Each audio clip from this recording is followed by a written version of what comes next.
Our presenter today is Dr. Joan Kang Shin, and Dr. Joan Kang Shin is the Director of TESOL Professional Training Programs at the University of Maryland, Baltimore County. And she specializes in the training and professional development of teachers of English to young learners.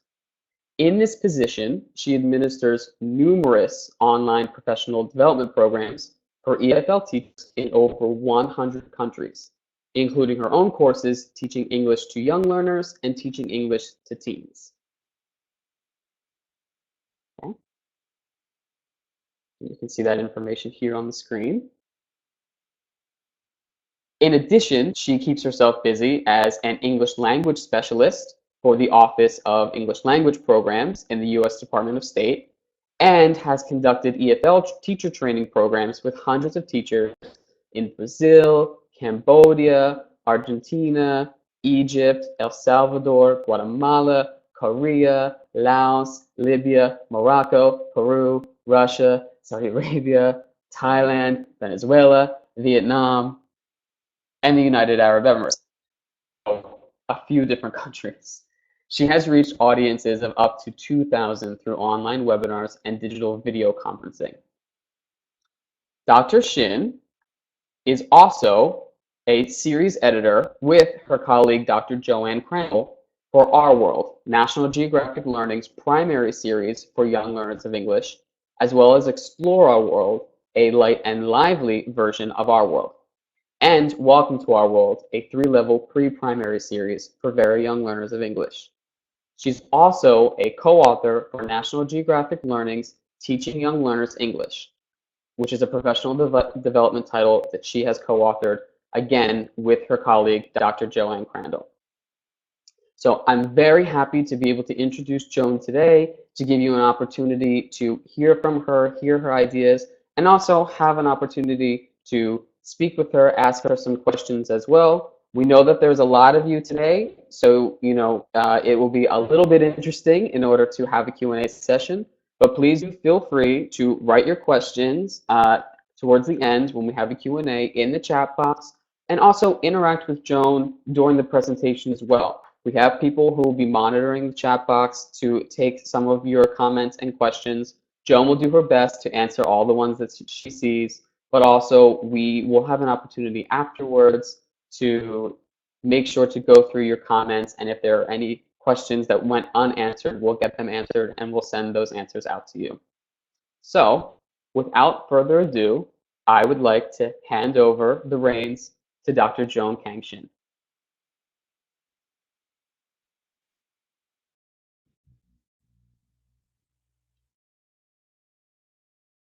Oh, can you hear me?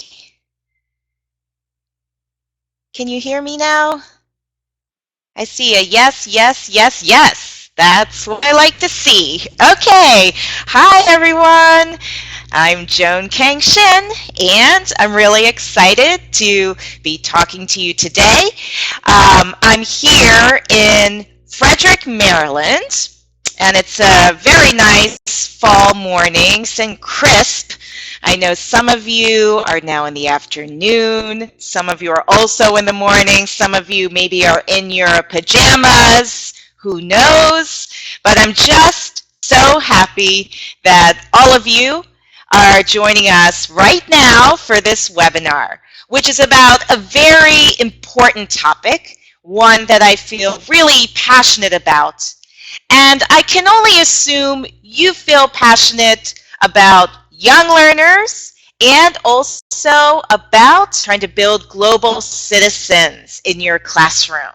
So today's topic is fostering global citizenship with young learners. Okay, and so now you can see right here, can you see the screen saying fostering global citizenship in the young learner classroom? Great. Wonderful. So, many of you out there are probably young learner teachers, or maybe you run a school for young learners. Maybe you're training teachers of young learners.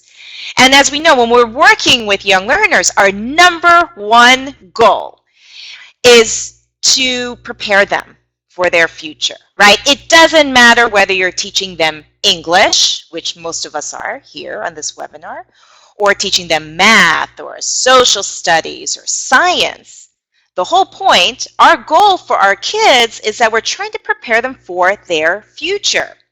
And we want our children to have the knowledge and skills that they need to be successful on an individual level, but also to be effective people as they grow up in this exciting century of rapid change and globalization. And we know that globalization affects almost every aspect of our daily lives, right? Even if we don't realize it, across sports and culture, the environment, business, technology, so much of our lives are integrated all across the globe, and we're connected to each other, maybe whether we like it or not. So what I want to do is to just start with a basic question, which is, what is a global citizen? Let's just start out with this simple question here, because that's what we're here to talk about. And I've got a poll, so take a look at the screen. I'm going to try and bring it up here. And I want you to answer this question. Okay. Okay, so it's a multiple choice question, and it's simply, what is a global citizen? Okay. Is it someone who holds a passport and travels the world? Is it someone who is a member of the world community? Is it someone who contributes to the world community? Is it anyone who lives in this 21st century globalized world? What are we talking about here? I see that, wow, very close, about 15%. Oh, now 19%. Anyone who lives in the 21st century globalized world. But neck and neck, somebody who contributes to the world community. Now that's ahead. I see, it seems like the group is sort of debating, is it just anyone? Or is it someone who's actually active and contributing to the globalized world? Okay, I'm just going to give another minute. I see that almost 50% of you out there have clicked an answer. So I'm going to give just a couple of seconds. And I see in the chat box, people are saying, oh, Maria Jesus says, aren't all of them correct? Vera, hi Vera from Serbia, good friend of mine. Contributing is very important. All right, so I'm going to end voting. Get your votes in. 5, 4, 3, 2, 1. Okay. So let's share the results here. And can you see the results? We have here that 39% of you said someone contributes to the world community. Now, in some sense, maybe whether or not we realize it or not, we are a member of the global community. But let me go back to my presentation. Where is it here?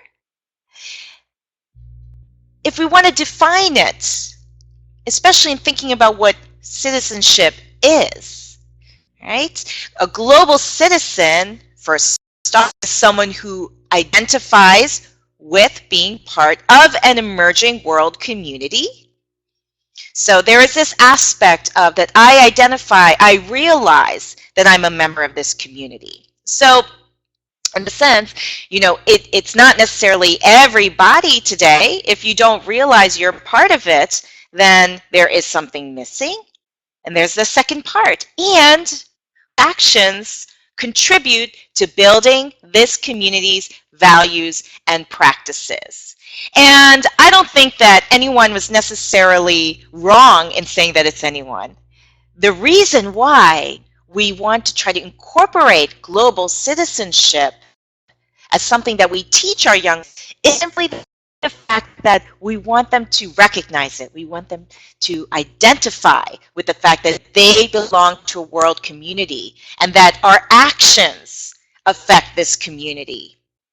So that's really why we are where we are now, right? Now, Ron Israel, who defined this, you can see on your handout, I left a blank, and it's Ron Israel. He's actually co-founder and a board member of the Global Citizens Initiative, where they are an organization that seeks to strengthen the practice of global citizenship. Okay. Now, the reason why this is also important, of course, is that we live in an interconnected world.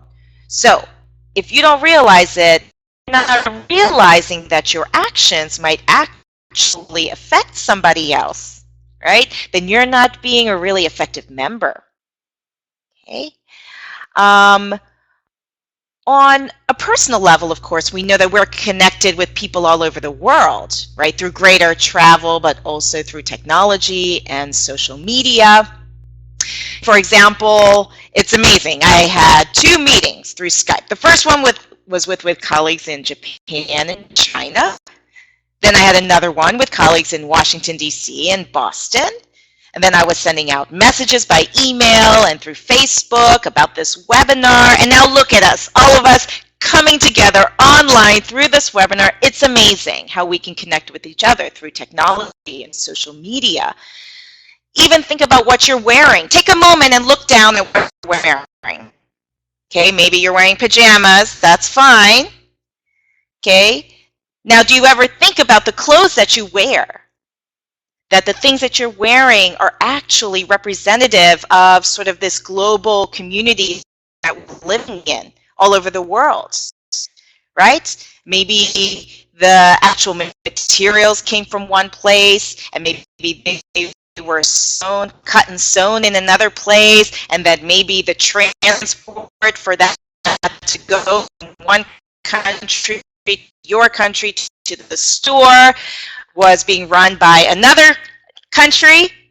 The food we eat, the goods we buy, the clothes we wear, it comes from all over the world. Shipped planes, boats, and trucks, and made from components built in factories everywhere, from Asia to the Americas to the Middle East to Europe. So in order to communicate with people, and also that they recognize they're part of this global community, that we actually rely on each other in so many ways, right? Because of this interconnectedness and expanding the globe, we can't just survive on our own anymore. Okay, I'm going to lower my volume just a bit. So, we can't live in this bubble where we only buy own countries, right? We have to collaborate and based on mutual interests. Being connected way means we rely on each other's things. Take a look at this image here. This image actually comes from Turkey. I don't know how many of you are from Turkey. So, we also rely on each other in the economy, for political stability, for human and natural resources, for sustainability and protection and innovation, and for peace, for communication, for health, energy, and aid. And if there's some disaster in one part of the world, then so many people globally come to help people in those disasters. And so this means that if we're trying to prepare our young learners for the world that they live in, they need more skills to prosper in this globalized world. So, what skills are these? Let's see. I'm going to see what you guys say. So this is a question for the chat box. You can type in some of your ideas. What are some of the skills our children need? Let me see what you're saying in the chat box.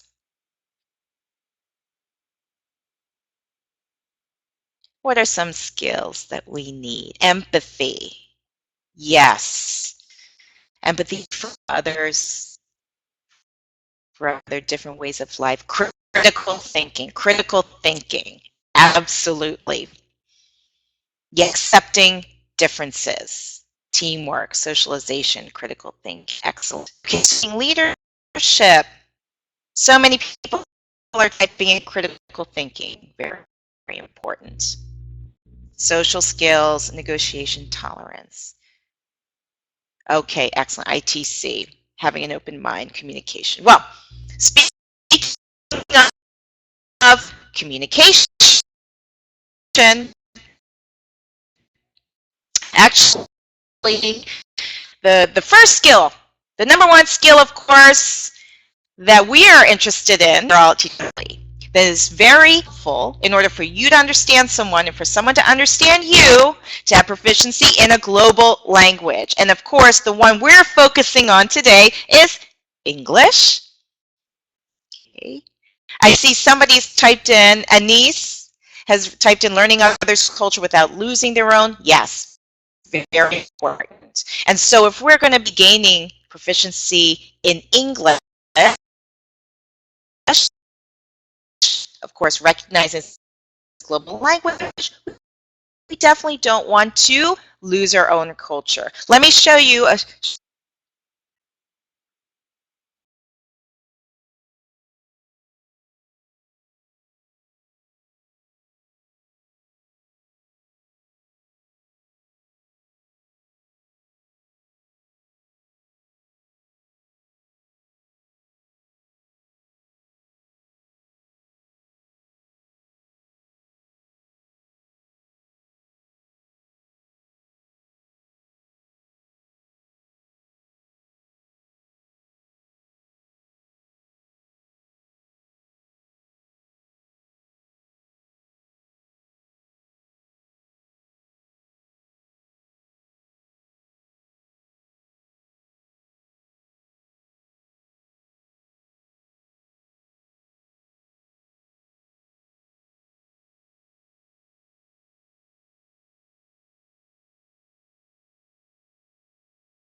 Hey, Joan, I'm sorry to cut in on you, but I think our wonderful platform turned off your audio after the video, so we can't hear you. So you'll need to turn your audio back on. Hi, can you hear me now? Yes, thank you, Joan. Hear me now. Okay, great. Yeah, I just made a really important point too, you know, so now I'm going to have to review it. Okay, so what I was saying, I was really getting into it in case you were watching the video. Tell. So my point being, obviously English is a global language, right? It's being used by so many people around the world, so it's no longer anyone. Because the level of tourism, business, diplomacy, it's the language that we're trying to use often for global problem solving, for discussing important issues in world politics and economics and the environment. Very important. So I have a quote actually from one of my students from Brazil. Her name is Karina. I don't know if she's joined us today, but this is quoted in my textbook, Teaching Young Learners English. And as she said, as English teachers, we can offer children a passport into this globalized world using a language that presently can open doors to cultures, not only to English-speaking countries, but a whole society that speaks English around the globe. And I couldn't agree with her more. English is so important for global communication. So it makes sense to integrate global citizenship into our English language curriculum in global context with people from all over for them to be effective and responsible citizens in our global community. So that's where we are now. And I think everybody here now. The question then be, can we teach global citizenship? I think everybody is on board for yes, we need to build global citizenship, develop our students as good global citizens. It's an excellent idea. English language classrooms, because English is the language for global communication in this sense. Maybe in the chat box, if you have some ideas, maybe you already teach global citizenship in your classroom. Can you type in some of the ways that you actually teach global citizenship? Maybe just use 2 or 3 words. Let's teach global citizenship. Chowki from Tunisia says drama. Somebody uses Explore Our World. Why not? By teaching festivals, incorporating tolerance, teaching students about different cultures. I love that. Songs, reality, drama, culture, multicultural games, awareness, tolerance, respect. Thank you, Claudia. Through promoting positive actions through student learning. Thank you, Susanna. Modeling, teaching traditions, songs, videos. Great. So it looks like something that's very common is teaching about different cultures around the world, which is very appropriate for young learners. I love to see people using music and songs. I'm not really going to sing that much today, but you know, I love to use music and songs to teach English, and that come from around the world. Great idea. Okay, so moving on, something that we need to think about is how to encourage our students to become better global citizens. Now that also means to become active global citizens. And to do that, our students need knowledge. Comes from a curriculum that Oxfam has put together for ministries of education and for schools to follow. And I've given you the link on your handout, so you can take a look at your handout now for a second.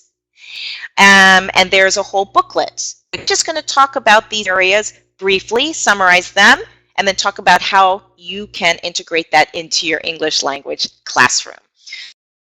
So you know, for global citizenship, the knowledge includes understanding all aspects of the world. Skills, it focuses on skills and competencies across all aspects of thinking and communication. And the values, of course, include focusing on developing a core set of values and beliefs that ensure young people feel empowered to contribute in a positive way to the planet and their future.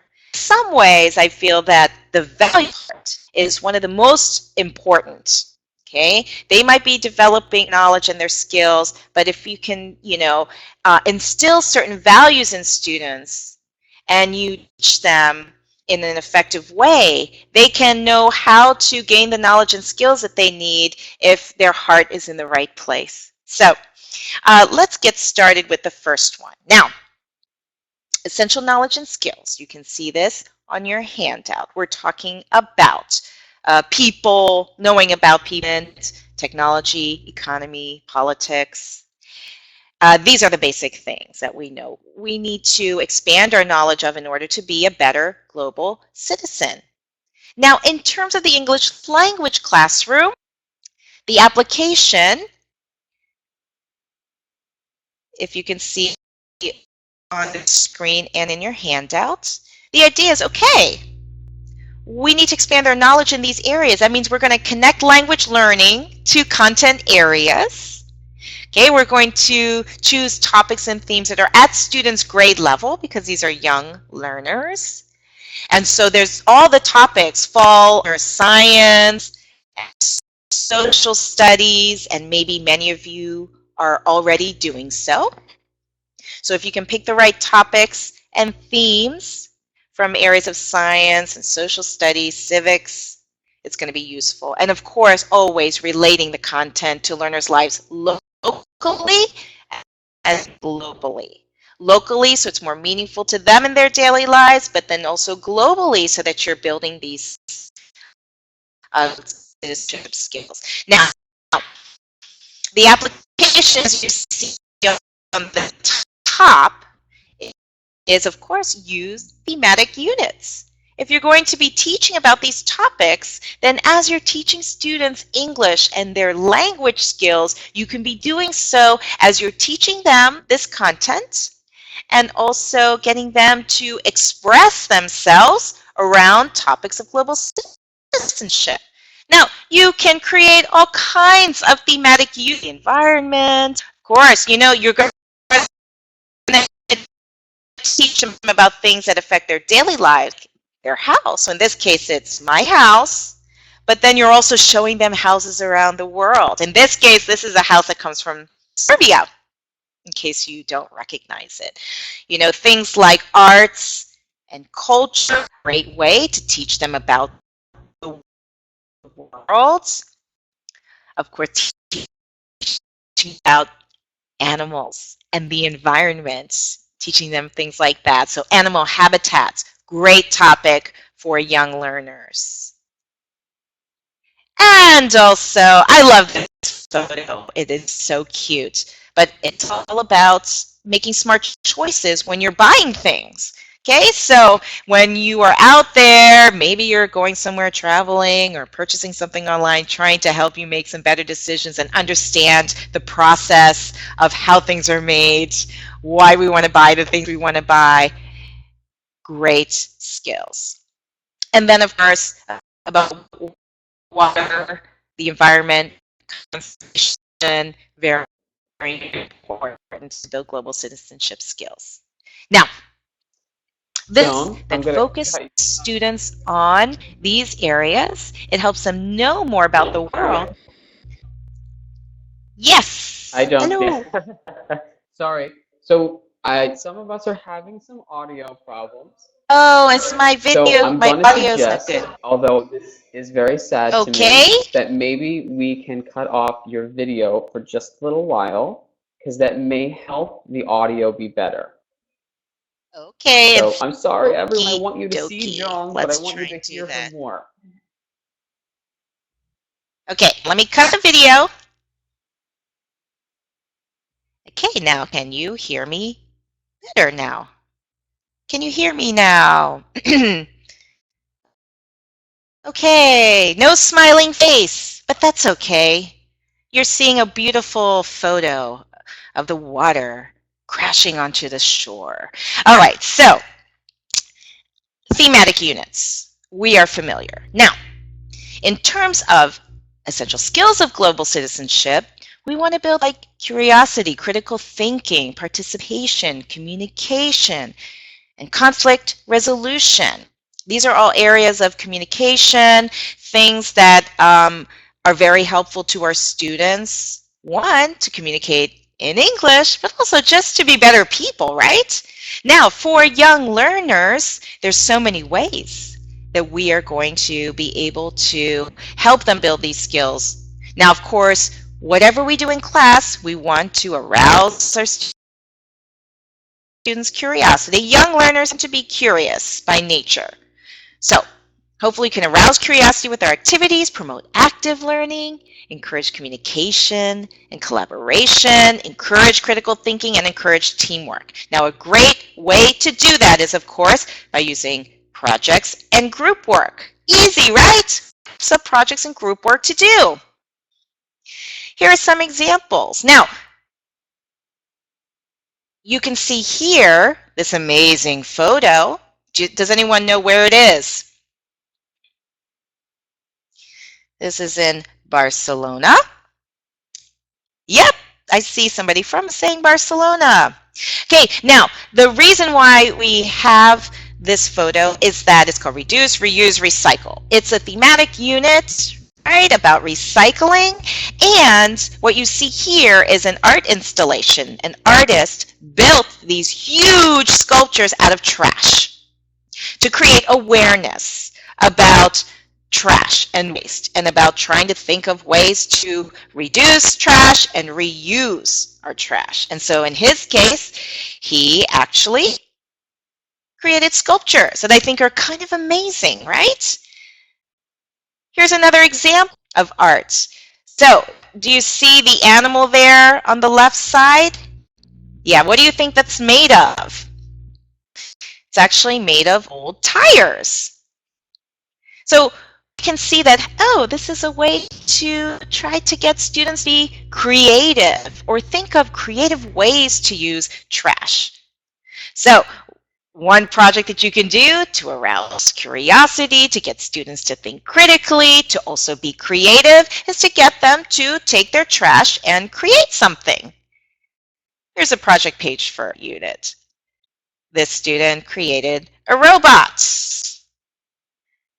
But students can create anything, any type of object. Maybe it's something that they can use. Maybe it's something that is a piece of art.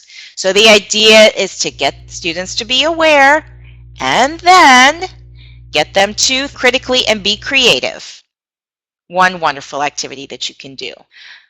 Okay, of course, we want to learn language and then be inspired to be able to do something. So in this case, it's learning about oil spills and garbage. And we want to encourage them to protect the oceans. And so another project that is a great way to be able to get them to think about how they can participate in doing this and also communicate with others is to create some kind of a campaign to help the environment. So if you take a look at this, okay, this girl is, created a poster to save the corals. Okay, and she's using the language that she's learned about the coral reef. Reef and corals are an important resource. Scientists use reef animals to develop medicine. So important. Okay, and that's her poster. The assignment, which maybe you can or cannot read, is to make posters and cards about ways to help sea animals. So that is to research information, then make posters, make cards to hand out, and invite people to a community cleanup. At your event, take photos for a school newspaper article.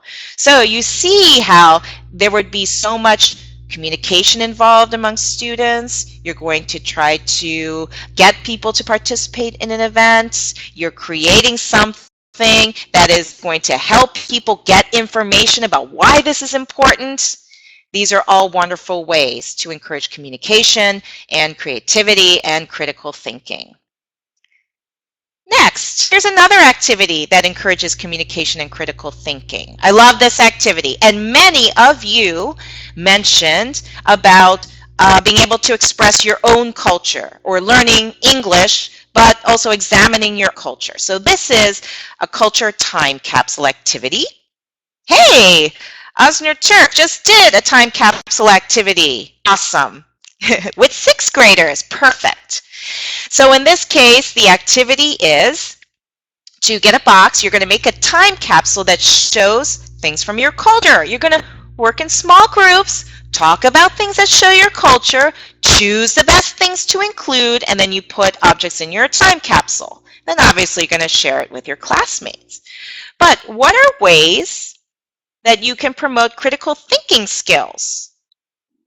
What might you be encouraging your students to think critically about in this activity? Oh yes, I see a comment from Gletty. Children love learning by making. That's true. They're making something and they're also communicating.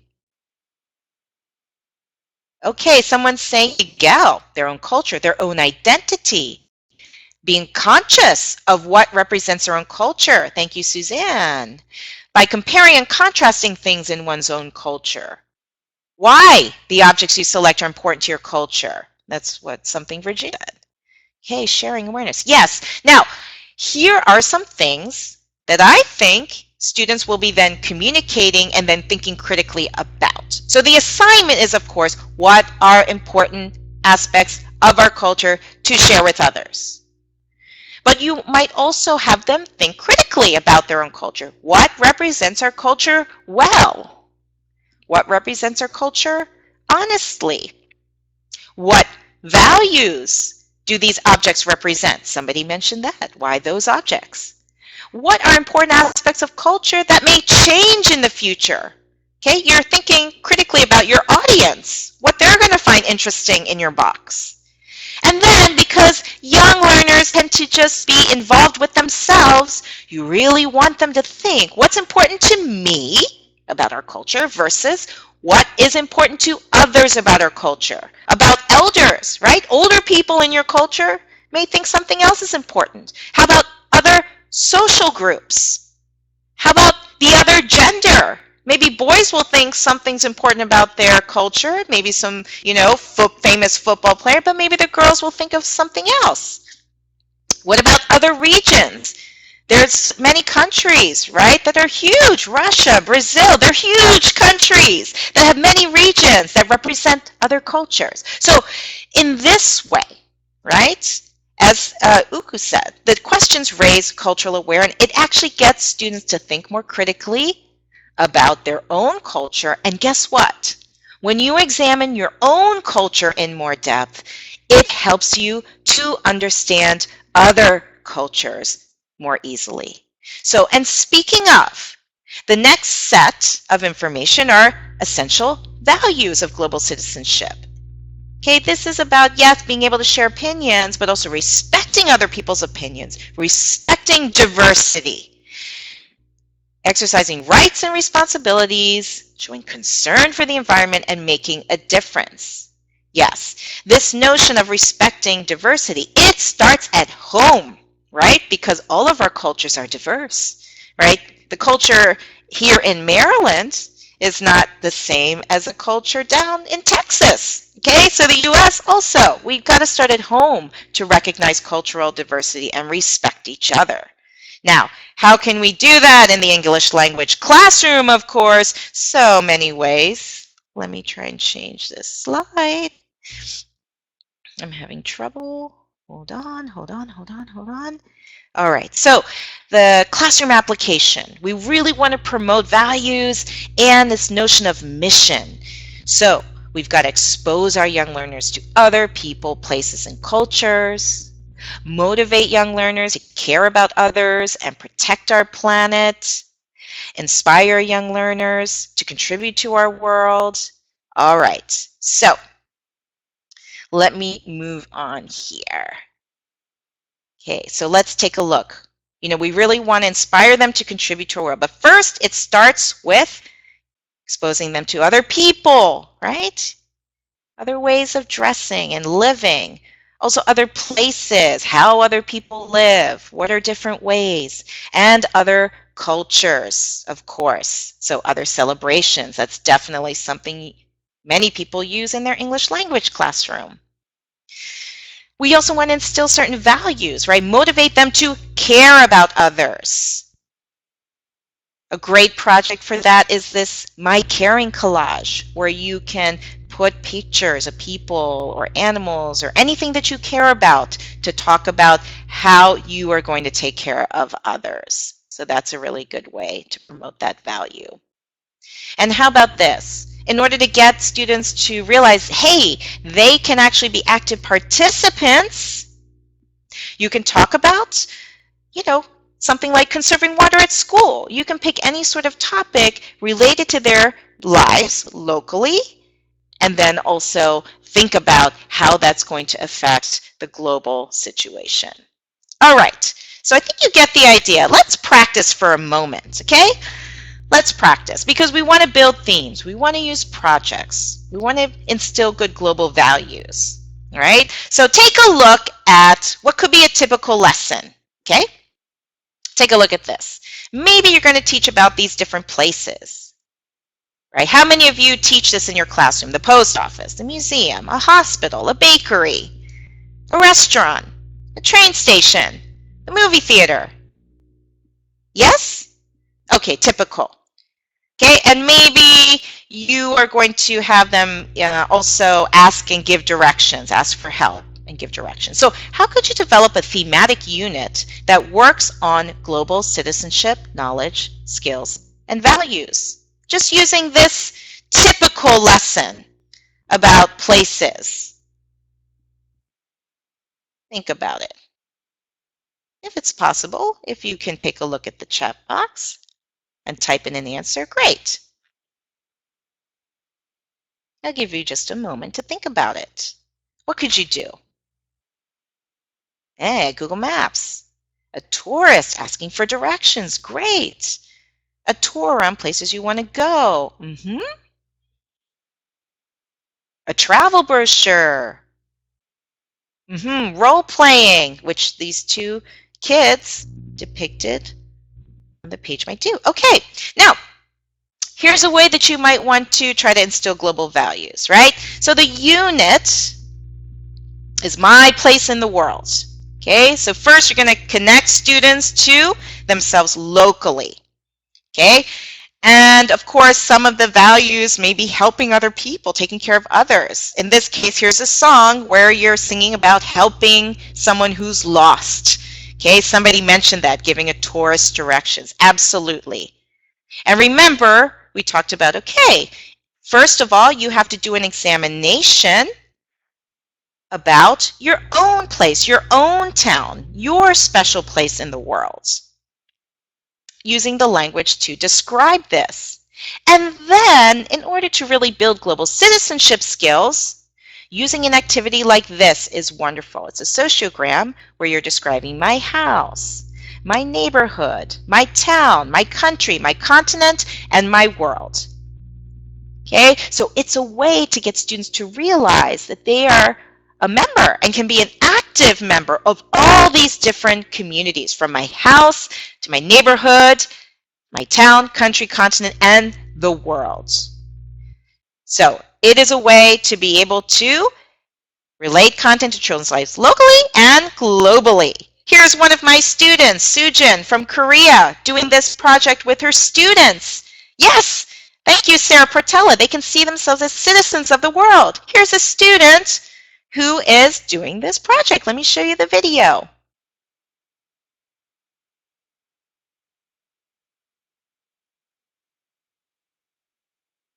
It's not working. Here we go.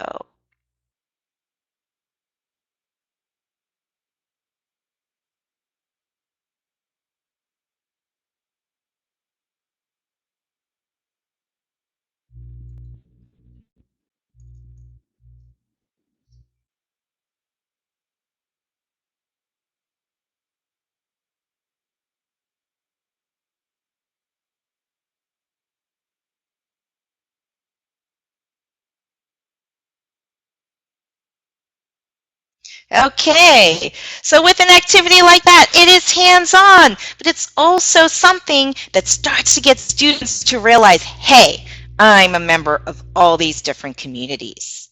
All right, one last example, and I'm going to blow through it because we don't have much time left together.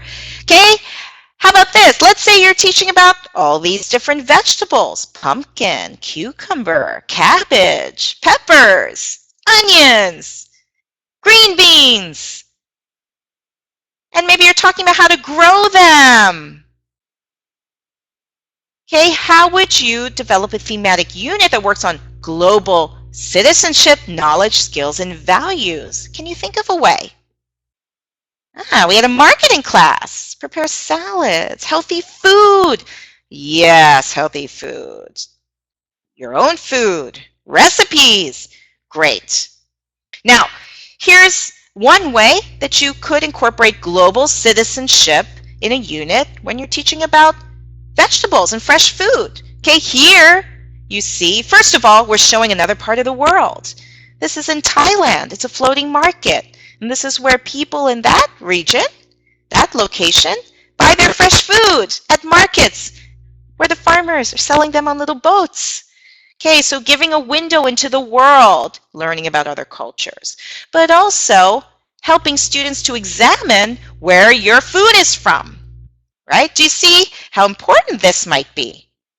Okay, because in some cases, some people might buy it from a grocery store instead of a market, but there's upsides and downsides to it, right? It might be too expensive to transport, right? Very expensive to transport food from somewhere else. It may have less flavor because it's in some huge farm. and also bad for the environment. But if you're buying locally, well, then you may have less variety. It might not be available all year, okay, but it's going to be fresher and healthier and good for the local economy. Okay, so maybe you buy some things in the store, but maybe you might choose to buy fresh foods from your local market. So the question would be, hey, are you going to buy fresh food or canned food?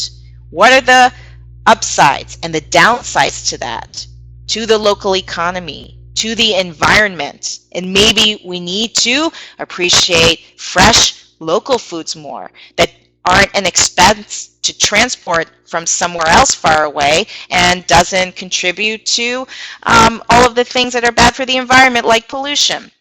So what we want to do is try to get students to learn about these types of things, think critically about where their food comes from, make good choices for their health, for the economy, for the environment. These are things that we can do when we're simply, you might say, talking or teaching vegetables.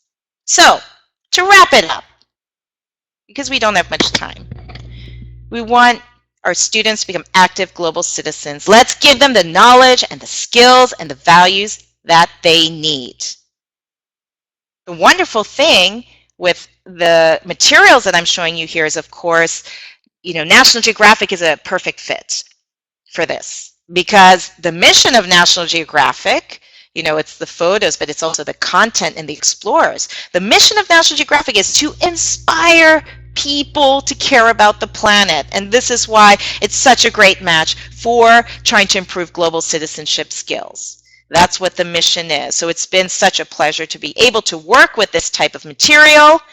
And what we're really trying to do is make our students better people. Now, I love this quote from Mark Twain from the last century.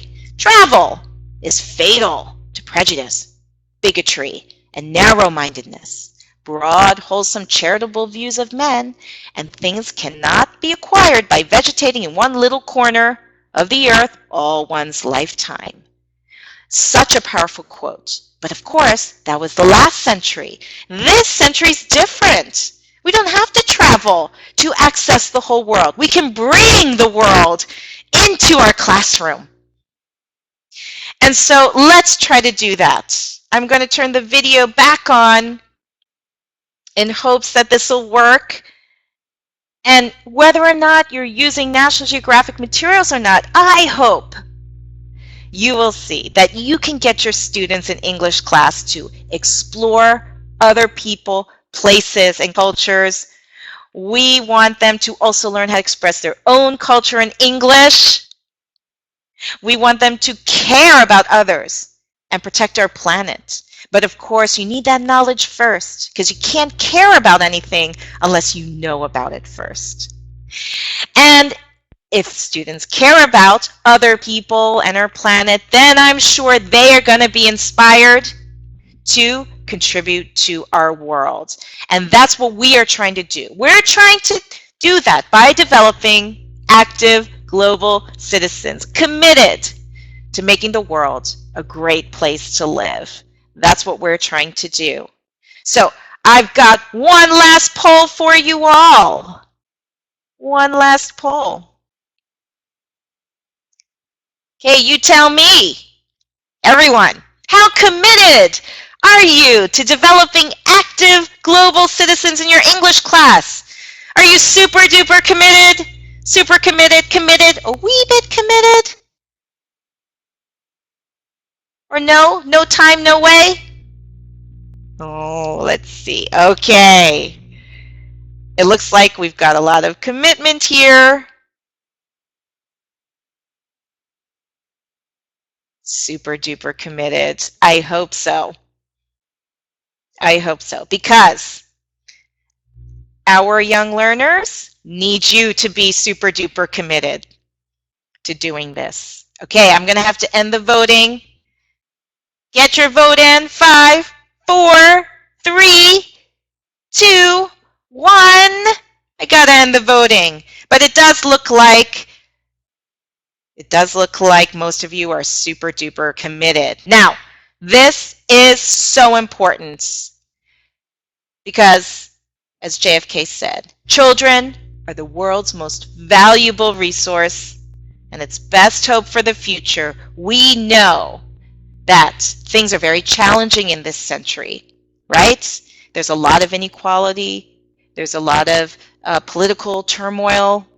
There's a lot of issues that we have in our world today, right? Our planet is endangered. Many animals are endangered. There are many people who are endangered as well. So we've got to build these global citizenship skills to make our world a better place. If you're interested in talking more, please join my TEYL Facebook group to talk more about teaching global citizenship in the English language classroom for young learners. And if you want to keep in touch, well, many of you know you can find me on Facebook and add me as a friend. I'd love to hear from you. So I think I'm done here, Dave.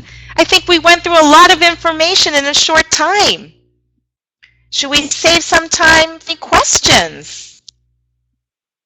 Yeah, absolutely. I know we've been on for a while, and I'm so happy that everyone has been able to join us. But I would like to give people a little bit of an opportunity to ask some questions in the chat box if they'd like before we end. So please do, if you have some questions, we type them into the chat box. If not, you're more than welcome to send us questions through email afterwards as well. We will be in touch with all of you with contact information after this. I'm seeing a lot of just thank yous. Lots of thank you, thank you, thank you. So what I will say is, before we end everything, I'm getting a lot of just technical questions. One question is, will this be recorded and will you get it? And absolutely, we will be sending that out. I see one question just now come up. I see. Is there any literature about this information? Yes. So you need to look at the handout, and there are some links given there, web addresses. Okay. One of them that's very useful is the one for Oxfam Education. And there's a link that says, how can we teach global citizenship? Oxfam.org.uk education/global citizenship.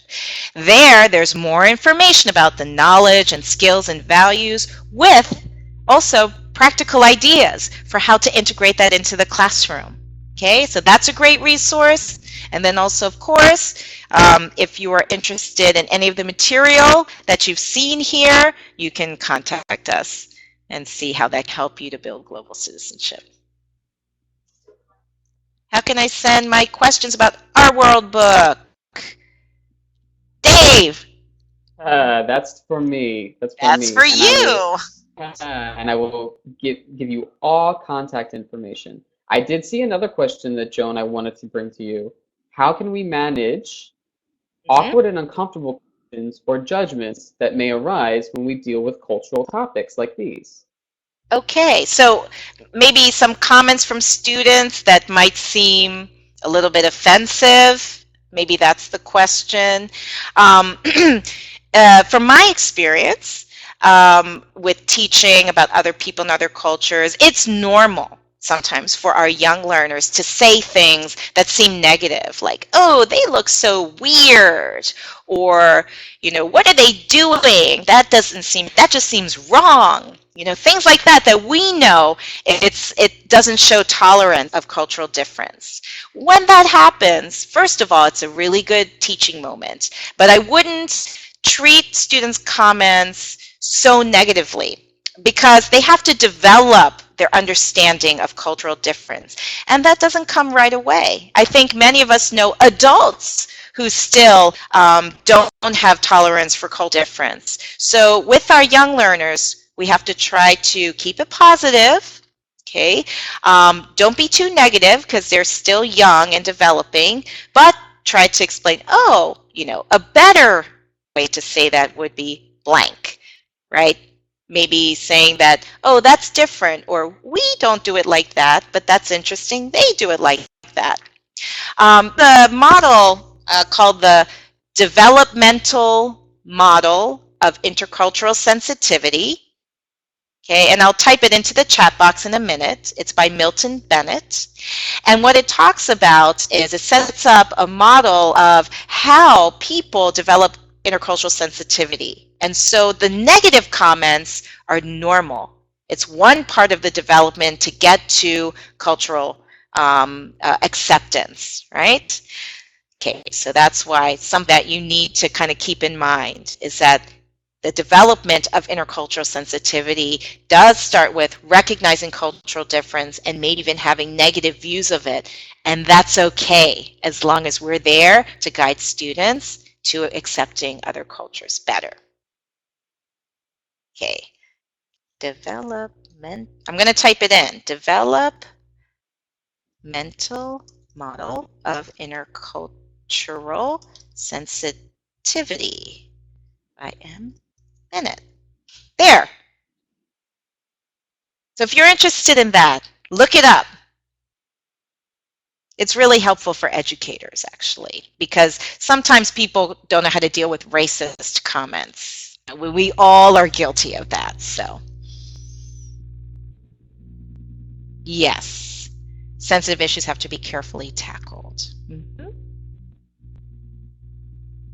I saw that there was a lot of questions about conflict resolution that I think that your answer there probably just touched on. But Yes. another question that I did see was whether or not you thought that this topic is something that is feasible to broach for even students as young as 3 years old. I do think so. So actually, when you're 3, though, right, your knowledge world is very limited. You're still developing cognitively and socially. But there are some ways. And in fact, a part of my sort of passion right now is about doing research with children's songs. So things like Old MacDonald Had a Farm, right? A song like that. And what I'm doing is trying to expose little kids who are just 3 years old to songs, children's songs, that come from other countries. So maybe you can't do things like get 3-year-olds to really build teamwork skills or these communication skills, but can expose 3-year-old children to people from other cultures and get them to learn children's songs that come from other cultures, get them to see and hear these songs being sung in their original languages. It's just a way to do an initial start of getting students exposed to other children from other cultures. So actually, Welcome to Our World is a program for 3 to 5-year-olds.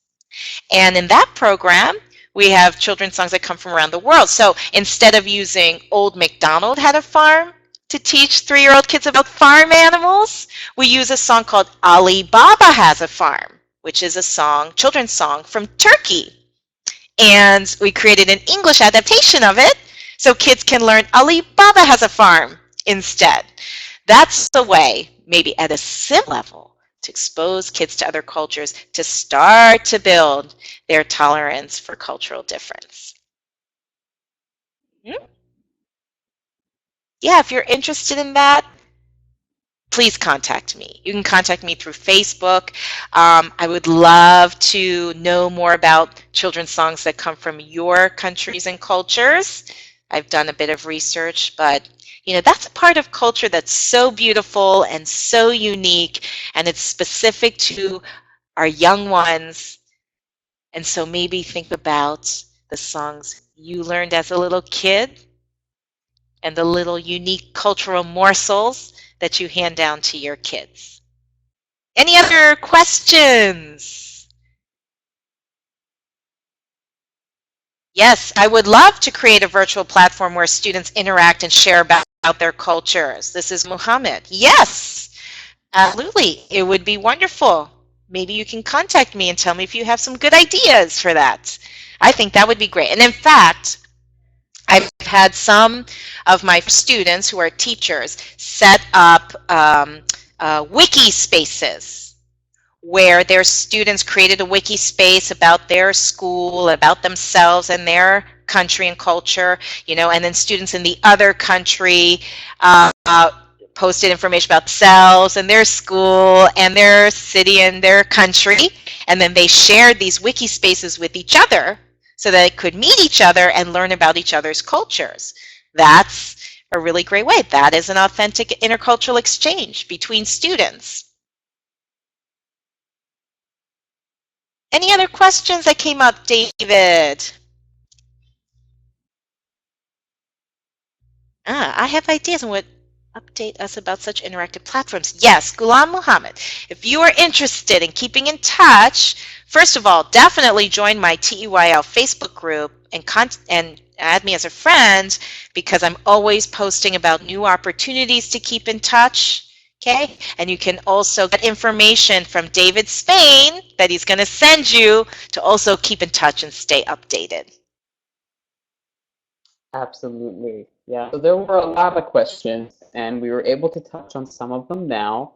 But one thing that I will let you all know is that we will look through the chat box after this and record any questions that were not answered, and we can get some answers out to you afterwards.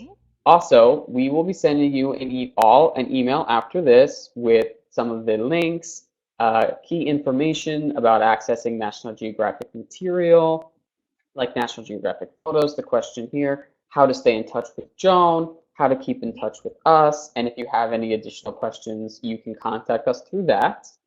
Also, we would love to have all of you connect with us through our social media, through our YouTube site, NGL Young Learners, or our Facebook site for NGL Young Learners. And you can see the 2 links on the screen there, and we will include that in the website as well.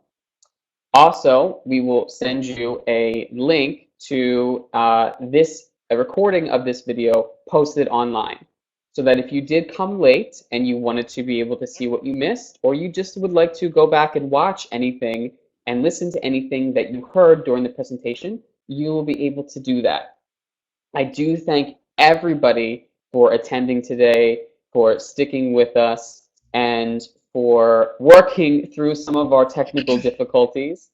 Using online webinars is a great way for us to connect with people all over the world and also bring Joan and her ideas to more people, but we do put ourselves in the hands platform.